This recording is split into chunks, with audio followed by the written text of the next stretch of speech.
फकीर को, भिखारी को थैली मिली, उसमें इतना पैसा था कि 17 नस्ल बैठ करके खा सकती थी, भीख मांगने की जरूरत नहीं थी उसको, इतना पैसा था।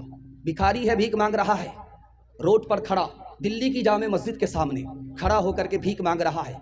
उसको थैली मिली, उसमें इतना पैसा था कि वो करोड़पति अरबपति उसी दौर में बन जाता, लेकिन वो थैली लेकर के उसको जोग रहा है, मालिक का इंतजार कर रहा है, मालिक को ढूंढ रहा है। जैसे ही मालिक पर नजर पड़ी वो थैली वापस कर दिया।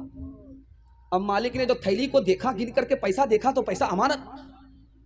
अब वो कभी थैली को देखता है, कभी फकीर को देखता है, कभी थैली को देखता है, कभी फकीर को देखता है। वो समझ में नहीं आ रहा है ये दीवाना है या मैं दीवाना हूं।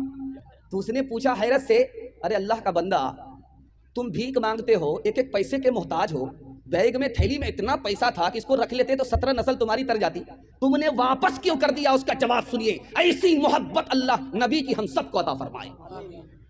उसने कहा मैंने इसलिए वापस किया कि तुम ईसाई हो, तुम्हारे नबी हजरत ईसा है, मैं नबी का उम्मती हूं, मेरे नबी मोहम्मद है। अगर मैं थैली वापस नहीं करता तो तुम भी खुदा के सामने पहुंचते, मैं भी खुदा के सामने पहुंचता।